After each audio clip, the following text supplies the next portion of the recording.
ब्रह्मानन्दं परमसुखदं केवलं ज्ञानमूर्तिं द्वन्द्वातीतं गगनसदृशं तत्त्वमस्यादिलक्ष्यम् एकं नित्यं विमलमचलं सर्वधी साक्षिभूतं भावातीतं त्रिगुणरहितं सद्गुरुं तं नमामि। गुरुर्ब्रह्मा गुरुर्विष्णू गुरुर्देवो महेश्वरा गुरुर्साक्षात् परब्रह्म तस्मै श्री गुरवे नमः। मला वाटते अंतरी वसावे तुझ्या दासबोधासी त्वाबोध व्हावे अपत्यापरी पाजवी प्रेमग्रासा महाराजया सद्गुरु रामदासा। जय जय रघुवीर समर्थ श्रीराम सद्गुरुनाथ महाराज की जय। आपल्या सगळ्यांच्या अंतस्थ आत्मारामाला नमस्कार करून आजचं सद्विद्या लक्षण आपण दरवेळेला एक दासबोधाचा समास समर्थांच्या कृपेने पाहण्याचा प्रयत्न करत आहोत। कारण दर्या में खसखस अशी अवस्था आहे, समर्थांना सांगायचं असतं खूप, आपल्याला त्यातलं कळतं अतिशय थोडं आणि सांगता येतं आणखीन थोडं, त्यामुळे प्रयत्न चालू आहे। दरवेळेला जो समास असेल तो दासबोधाचा समास आधी शक्यतो आपण वाचून यावा, म्हणजे मग कसं वाचण्यात वेळ जात नाही आपला, आपण वाचत नाही इथे। का सद्विद्या लक्षण आहे, सद्विद्या सत्याकडे नेणारी, शाश्वताकडे नेणारी अशी विद्या। तर ही सद्विद्या लक्षण 2:8 दुसऱ्या दशकातला 8वा समास, केवळ 32 ओव्या आहेत आणि या 32 ओव्यांमध्ये समर्थांनी अशी काही मजा केली आहे खरोखरच, की सोन्याला सुगंध लाभावा दुधात साखर अशा तऱ्हेचं आपल्याला म्हणता येईल। की ज्या वेळेला कुविद्या लक्षणामध्ये त्यांनी सांगितलं की ज्या ज्या जोड्या अतिशय आत्मघातकी किंवा हीन स्वार्थाच्या असतात, तशा ह्या समासामध्ये सद्विद्या लक्षणामध्ये 21 जोड्या समर्थांनी सांगितलेल्या आहेत की ज्या अतिशय दुर्लभ आहेत। एक असेल तर एका विना ते अपूर्ण आहे, एक दोन त्या जोडीपैकी एक गुण असतो पण दुसरा असतो असं नाही, अशा 21 जोड्या समर्थांनी सांगितलेल्या आहेत। मागच्या 3 समासांपर्यंत आपण जगामध्ये जी वेगवेगळी लोक राहतात, व्यक्ती आहेत, आपण पाहतो त्या साधारणपणे 3 गटामध्ये समर्थांनी पाडलेले आहेत। काही लोक सात्विक असतात, काही रजोगुणी असतात आणि काही तमोगुणी असतात। निस्वार्थी, आत्मज्ञान, आध्यात्मिक प्रगती, सत्य वर्तन, अतिशय चांगल्या वृत्तीने राहणारी, परोपकारी सेवा वृत्तीने राहणारी जी लोक असतात ती सात्विक असतात। आपण बरं, आपलं बरं, खाओ पिओ मजा करो, जीवनातले सगळे आनंद सगळे रस उपभोगावेत आणि आपल्यापुरतं पाहणारी स्वार्थी अशी लोक आहेत ती रजोगुणी आहेत। आणि तमोगुणी लोकांना त्याच्यातलं आपण शबल आणि शुद्ध असे भाग केलेले होते, आपल्याला आठवत असेल।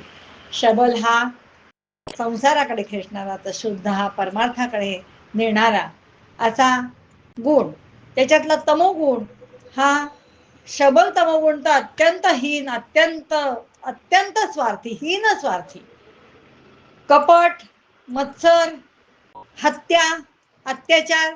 आपण मागे एका वाक्यात म्हटलं होतं असं की अतिशय, अतिरेक प्रत्येकाचा, अविवेक आणि प्रत्येक गोष्टीचा अतिरेक हा तमोगुणी माणसांमध्ये असतो। मग ह्या सगळ्या तिन्ही प्रकारच्या माणसांचं आपण जर का जगामध्ये पाहिलं तर आपल्याला लक्षात येतं की आपल्याला जर का संघटन करायचं असेल, आपल्याला समितीच्या शाखा वाढवायच्या असतील, आपल्याला सुसंस्कारित स्त्री निर्माण करायची असेल, आहे ती टिकवायची असेल तर सद्विद्या लक्षणाशिवाय पर्याय नाही.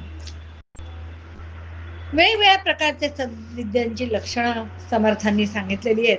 काही ठिकाणी खरोखरच असं वाटतं की एखादा आदर्श जर का समाजापुढे असेल तर संपूर्ण समाज जीवन बदलून जातं. आपल्याकडे अशी काही आदर्श आहेत. आजकाल तरुण पिढीमध्ये बरेच वेळा आपण पाहतो की नट नट्या क्रिकेटिया हे आदर्श मानलेले आहेत. पण आता म्हटल्याप्रमाणे 2-2 जोड्यांपैकी एखादी जोडी असू शकते, दुसरी जोडी असेलच असं नाही. आणि ज्या ठिकाणी 2-2 जोड्या दिसतात त्या ठिकाणी केवळ ते महापुरुषांचं लक्षण असतं. म्हणजे ह्या सगळ्या जोड्या ज्यांच्याकडे आहेत असे आदर्श प्रभू रामचंद्रांची नक्की आठवण होते या ठिकाणी. मारुतीरायांची होते, त्यांचे अतिशय उत्तम शिष्य दास. समर्थांचे जसे मारुती हे आराध्य दैवत आहे तसं प्रभू रामचंद्र आणि मारुतीराय ही जोडी आपल्या डोळ्यासमोर येते. असा एखादा आदर्श पुरुष संपूर्ण जीवन बदलून टाकतो. त्याचं व्यक्तिमत्व, त्याचे गुणधर्म, त्याची लक्षणं, त्याचे सद्गुण हे बघून ऐकून आत्मसात करावेसे वाटतं. त्याचं बोलणं, चालणं, विचार करणं, वागणं सगळं आदर्शवत असतं. आणि मग असं जीवन समोर ठेवावं की जेणेकरून लोक सद्विद्या शिकतील. आणि असा एक नियम आहे की एक जर का दुर्गुण आपण वाढवलेला असेल तर बाकीचे सगळे दुर्गुण विकार आपल्या पाठीशी लागतात. आणि तसंच एक कुठलाही सद्गुण पराकोटीचा जर का वाढवला तर बाकीचे सद्गुण आपोआप त्याच्या पाठोपाठ येतात. मग वेगवेगळे आपल्याला इथे दिसतात. तुम्ही सगळ्यांनी वाचलेला असेल. आजच जे जॉईन झालेले आहेत दोघी जणी त्यांना कदाचित माहिती नसेल, पण पुढच्या वेळेपासून तो समास वाचून यायचा.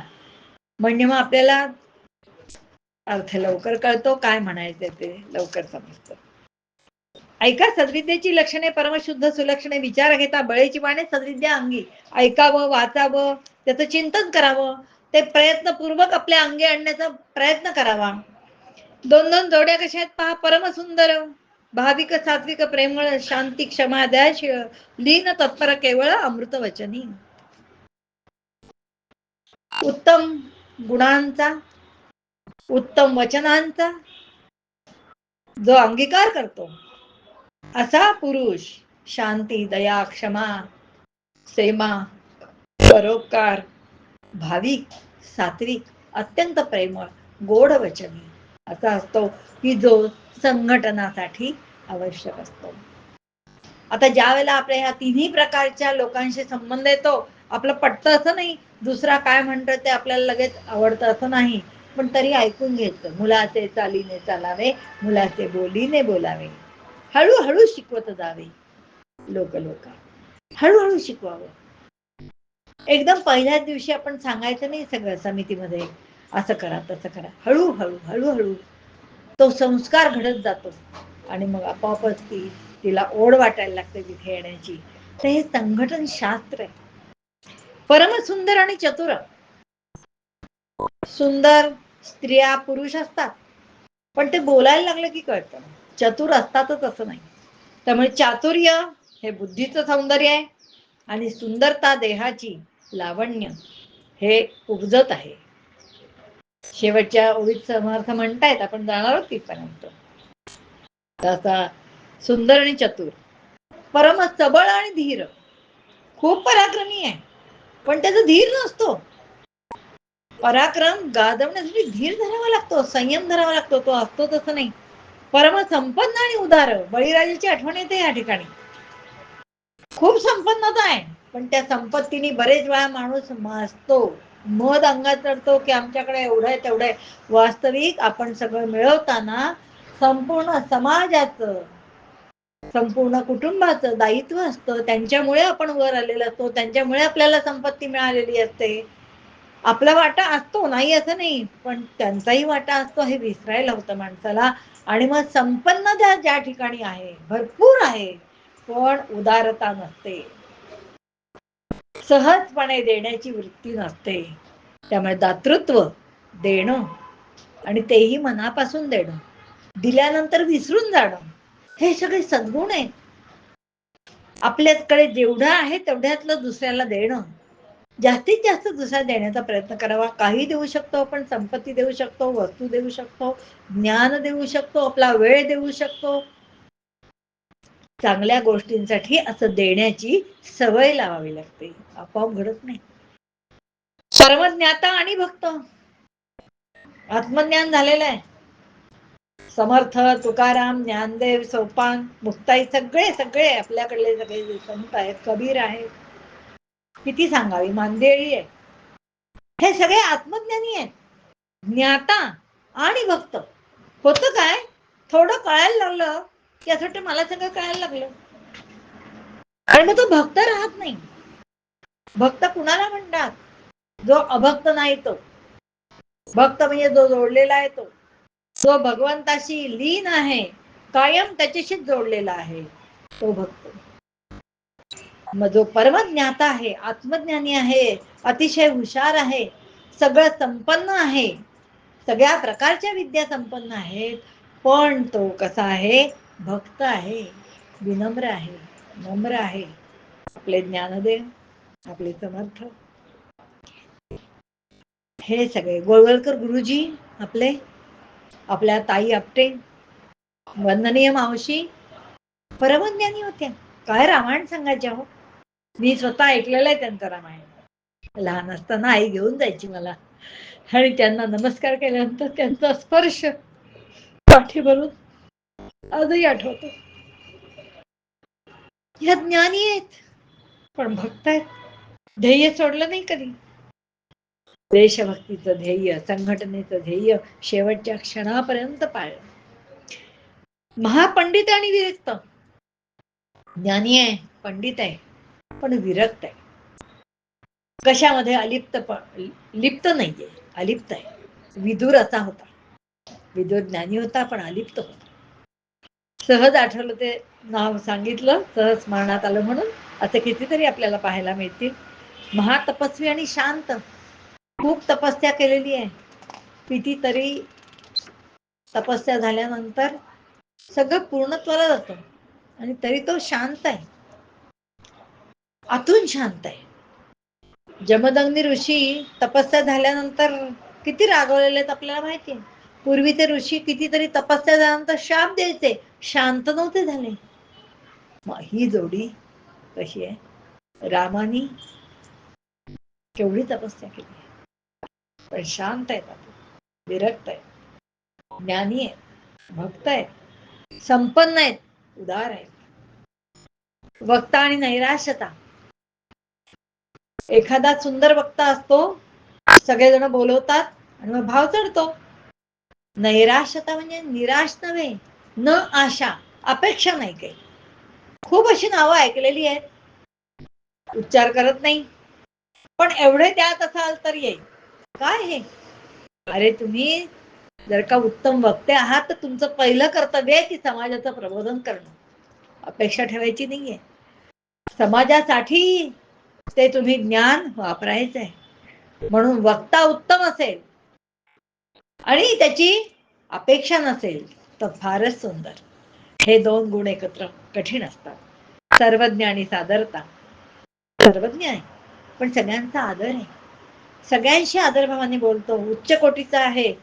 खूप वरच्या पोस्टवरती असलेली माणसं नम्र फार दिसतात आपल्याला, फार ठिकाणी दिसतं असं. पण कधी कधी असंही दिसतं की ते वरच्या लेवलला गेल्यामुळे ते कमी दर्जाच्या लोकांकडे बघत सुद्धा नाहीत, किंवा छितू करतात, तुच्छ मानतात. आपल्याला सगळं कळतं, असं कसं म्हणावं? आणि त्यामुळे असं जी जोडी असते ती परमभाग्याची असते. राजा आणि धार्मिक. राजा असून तो धार्मिक आहे. शिवरायांची आठवण येते. 7, 14 आणि 21 या 3 ओव्यामध्ये मला शिवरायाच आठवले. वाचून दाखवते त्या तिन्ही ओव्या. राजा आणि धार्मिक, शूर आणि विवेक. राजा असून तो उदार होता, धार्मिक होता, शूर असून विवेकी होता. आहे अंगात शक्ती म्हणून काही करायला गेला, असा अविवेक त्यांनी कधी केला नाही. विवेक होता. तारुण्य आणि नेमक अतिशय लहानपणी प्रतिज्ञा केलेली आहे शिवरायांनी स्वराज्य स्थापनेची, आणि त्याप्रमाणे नेमक वागलेले आहेत. त्याप्रमाणे तो नेम पूर्ण केलेला आहे. अतिशय 14वी ओवी आहे, आदर सन्मान तारतम्य जाणे. स्वतः राजा असून सुद्धा हिरकणी सारख्या त्या डोंगरांना उडी मारणाऱ्या बाईला त्यांनी दुसऱ्या दिवशी सन्मानित केलं, त्याच्या मुलांना पोशाख केला, आणि लक्षात आलं की ही जागा सुरक्षित आहे. एक जर का स्त्री उडी मारू शकते तर इथे आपल्याला तटबंदी करायला हवी, अशी जाण आहे त्याला, त्या राजाला अशी जाण आहे. आदर सन्मान तारतम्य, कोणत्या वेळी काय बोलावं, कुठे माघार घ्यावी, कुठे पुढाकार घ्यावा, कसा हल्ला करावा, गनिमी कावा कसा चालवावा, याचं सगळ्याच तारतम्य आहे. प्रयोग समयो प्रसंग जाणे, कोणता प्रसंग आहे, काय त्यावेळेला वागायचं आहे, कशी योजना करायची आहे, हे सगळं तारतम्य त्याच्याकडे. कार्यकारण चिन्हे जाणे, विचक्षण बोलका, विलक्षण असं सामर्थ्य त्यांच्याकडे असतं. आणि बोलका म्हणजे बोलणारा, बोलण्याप्रमाणे वागणारा, म्हणून त्याला बोलिका असं म्हटलंय. आणि 21वी ओवी आहे, मित्रपणे परहितकारी. एकदा आपला म्हटलं की त्याच्या हिताची सगळी जबाबदारी ते घेत असत. वाग्माधुर्य परशौकाहारी, वाग्माधुर्य होतं, बोलावं कसं हे माहिती होतं. परशौकपहारी, दुसऱ्याच्या दुःखावरती फुंकर घालणारे, त्याचं दुःख जाणून घेणारे असे राजा होते. सामर्थ्यपणे वेत्रधारी, सामर्थ्य सत्ता अंगात असून, अंगात म्हणजे सामर्थ्य मिळालेलं अंगात असून, सत्ता मिळालेली असून सुद्धा अनाथ लोकांचं, दीनदुबळ्यांची जाण त्यांना होती. आणि असा पुरुषार्थ जगन्मित्र असा एक जरी राजा झाला तरी त्यावेळेला ती जनता सुखी होते, आणि पुढे कित्येक पिढ्यांना तो आदर्श ठरतो. समर्थ रामदास स्वामींचं मला खूप असं सांगण्यासारखं आहे, अशा जवळ आपण बघू शकाल. सावध साक्षेपी साधक, आगम निगम शोधक, ज्ञान विज्ञान बोधक, निश्चयात्मक. ही ओवी वाचताना मला समर्थांची आठवण आली. पक्के कार्यकर्ते समर्थ, निराभिमानी आहेत, काही अपेक्षाच नाही हो कसली, अखंड जीवन सगळं समाजासाठी वाहिलेलं आहे. सावध आहेत, दक्ष, सावध समर्थांचा हा आवडता शब्द आहे. अखंड सावध असावं, दक्ष असावं. साक्षेप, साक्षेप म्हणजे उद्योग, वाया जाऊ नये दे क्षण, असं त्यांचा विचार असायचा. कायम सतत कार्यरत असत, आळस म्हणून नाहीच. आळसाचा फक्त आळस होता, आळसाचा आळस. साधक, उत्तम साधक होते, आत्मज्ञानी होते. आगम निगम शोधक म्हणजे वेदशास्त्रांचा अभ्यास केलेले, त्याच्यातून ज्ञान शोधून काढणारे. ज्ञान विज्ञान बोधक, आपल्या स्वतःला काय ज्ञान झालेलं आहे त्याच्यातून विज्ञान म्हणजे विशेष ज्ञान किंवा आचरणार्थ असं जे झालेलं आहे ते इतरांना सांगणे. निश्चयात्मक, सगळा बोध जो होता सांगितलेला तो निश्चयात्मक प्रचितीचा होता. आधी केले मग सांगितले. उगीच लोकांना सांगायचं, आता लोक हल्ली म्हणतात आधी सांगितले आणि मग केलेच नाही, अशी वृत्ती लोकांची आहे. आणि त्यामुळे या ठिकाणी असा एक एक पुरुषार्थ इतका उठून दिसेल असा सांगितलेला आहे. आणि त्या जोड्या इतक्या, जसं म्हणजे कठीण वचनी कर्कश वचनी असं त्या सुविद्या लक्षणामध्ये सांगितलं होतं, तसं इथे सत्यवचनी शुभवचनी, ज्या जोड्या तिकडे वाईट सांगितल्या जातात तशाच चांगल्या जोड्या इथे सांगितलेल्या आहेत. आणि असं म्हणता म्हणता सत्यवचनी शुभवचनी कोमळ वचनी एकवचनी, सत्य आहे पण मृदू वचन पाहिजे, नम्र पाहिजे, गोड बोलणं पाहिजे, दुसऱ्याला जिंकता आलं पाहिजे, सावध पण पाहिजे, दक्ष पण पाहिजे, प्रसंगमान ओळखता आलं पाहिजे, उत्कृष्ट वक्तृत्व आपल्यामध्ये असलं पाहिजे, सर्व गुणांची मांदियाळी जमली पाहिजे. आणि असे जर का सगळे गुण आत्मसात करायचे असतील तर त्यासाठी प्रयत्न पाहिजे. द्रव्यसूची, दारासूची, न्यायसूची, अंतसूची, प्रवृत्तीसूची, निवृत्तीसूची, सर्व सूची निसंगपणे सगळ्याची सांगितलेली आपल्याकडे. द्रव्य, दारा म्हणजे पैसा किती मिळवायचा, याला लिमिट आहे, मर्यादा आहे. अमर्याद पैसा आला की व्यसन आपोआप येतो, आणि तो चांगल्या मार्गाने आला पाहिजे. श्री सुक्तामध्ये म्हटलंय अनपगामिनी, वाईट कार्यातून मिळालेला आणि वाईट कार्यासाठी खर्च करणारा पैसा म्हणजे लक्ष्मी नव्हे, ही अलक्ष्मी आहे. पण चांगल्या कार्यातून, उत्तम कार्यातून, सत्कार्यातून मिळवलेलं धन ही लक्ष्मी आहे आणि ती सत्कार्यासाठीच खर्च होते. दारासूची, न्यायसूची, वेगळ्या सूची सांगितलेल्या आहेत की असं वर्तन असावं, न्यायनीतीने वर्तन असावं. साधी सिग्नल सारखी गोष्ट असते, तारतम्य वापरायला पाहिजे. बरोबर आहे. एकदा असं झालं की सिग्नलला उभा होतो किती वेळ तरी आणि काही हलेच ना, लोक जायला लागले. मग लक्षात आलं की तो सिग्नल बंद पडलाय. मी गाडी चालवत नाही, मला गाडी येत नाही, माझी 11 नंबरची गाडी फक्त आहे जे चालणे. तर तारतम्य पण पाहिजे आणि नियम पण पाळायला पाहिजे, न्यायाप्रमाणे वागलं पाहिजे. परस्त्री माते समान मानली पाहिजे. अंतरसूची, अंतःकरण शुद्ध असलं पाहिजे आणि त्यासाठी सत वाचन, सत आचरण, सत्संगती, नामस्मरण अशा प्रकारचे काही उपाययोजना केल्याशिवाय अंतःकरण शुद्ध राहत नाही.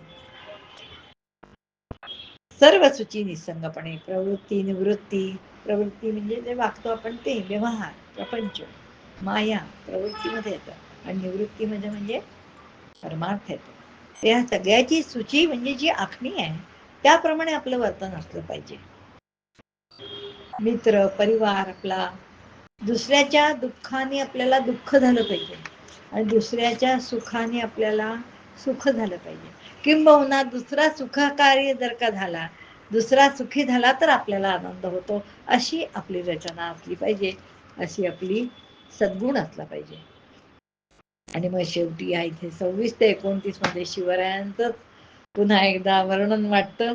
भाग्यवंत, जयवंत, रूपवंत, गुणवंत, आचारवंत, क्रियावंत, विचारवंत, स्थिती यशवंत, कीर्तिवंत, शक्तिवंत, सामर्थ्यवंत, वीर्यवंत, वरदवंत, सत्यवंत, सुकृती, विद्यावंत, कळावंत, लक्ष्मीवंत, लक्षणवंत, कुळवंत, शुचिष्मंत, बळवंत, दयाळू, युक्तिवंत, गुणवंत, वरिष्ठ, बुद्धिवंत, बहुधारिष्ठ, दीक्षावंत, सदा संतुष्ट, निस्पृह, वितरागी. एवढं सगळं असून सुद्धा, सगळे सद्गुण असून सुद्धा निस्पृहता, विरक्ती, अलिप्तपण, उदासीन, उदासीन म्हणजे निराशता नाही, उदासीन ऊर्ध्व दिशेने म्हणजे उत्कर्षाच्या मार्गाने जाण्याचा क्रम, त्याला म्हणतात उदासीन वृत्ती, विरक्ती, अलिप्तपण. हे सगळं निस्पृहपण, वितरागी कसा असावा, तर ते पुढच्या समासात त्यांनी विरक्तांची लक्षणं समर्थांनी छान सांगितलेली आहेत. जाता जाता एक संदेश देऊन जातात आपल्याला. कोणत्या 31व्या ओळीमध्ये समर्थ सांगून जातात, रूप लावण्य अभ्यासिता नाहीये, सहज गुणासन न चले उपाये, काहीतरी धरावी सोये आगंतुक गुणांची. काही गुण जन्माने आलेले असतात, अनुवंशिक म्हणतो आपण त्याला. गुण येतात, दोषही येतात. बरं, हे अनुवंशिक असतात. आता आपल्या घराण्यामध्ये जर का धर्मनिष्ठ, नीतिवंत, प्रामाणिकपणा, कार्य खूप करण्याची धडपड, तळमळ असे लोक असतील तर आपल्यामध्ये ते गुण आपापच येतातच. भक्ती आपापच येतात. पण काही गुण आगंतुक म्हटलं त्यांनी. आगंतुक म्हणजे बाहेरून येणारे जे गुण मुळातच आहे. रूप लावण्य, माझं नाक बसकट आहे, माझे दात आता पडलेले आहेत, केस पिकलेले आहेत, चेहरा चांगला नाहीये, रंग काळा आहे, हे सगळं ओरिजिनल आहे, त्याच्यात आपल्याला बदल नाही करता येत. नवीन मुली मंडळी येतो, हल्ली ब्युटी पार्लर असतं, पण ती आपली आभासी प्रतिमा असते. तोंड धुतलं की काय ते कळतं.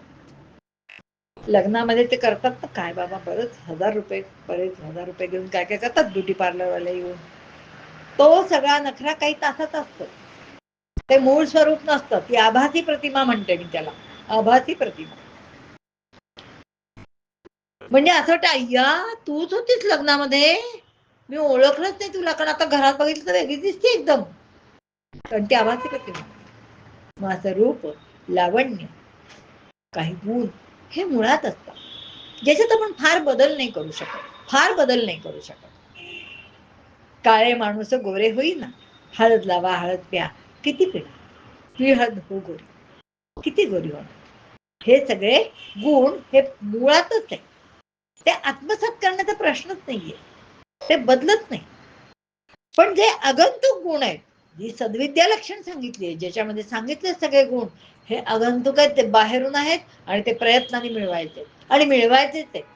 ते जर का मिळवले तर निश्चितपणे आपलं जीवन सार्थकी लागेल. अहो किती वर्ष आयुष्य आहे माहिती नाही, किती जगणारच माहिती नाही. दुसऱ्यांसाठी जर का जीवन आपल्याला व्यतीत करायचं असेल तर चांगले गुण आधी आपल्यामध्ये आत्मसात करावे लागतात आणि ते केले की मग मात्र आपल्याला काही कमी पडत नाही. पण सगळ्यांना आपण हवेहवेसे वाटतो, तो गुणच आकर्षित करून घेतो. आणि म्हणून समर्थ पुढच्या समासामध्ये निस्पृह पण कसं असावं हे सगळं असून सुद्धा त्याच्यात गुंतून कसं राहायचं नाही, त्याच्यातून बाजूला कसं व्हायचं, अलिप्त पण कसं जपायचं, विरक्त पण कसं जपायचं, हे पुढच्या समासात पुढच्या मंगळवारी समर्थ म्हणाले सांगतो.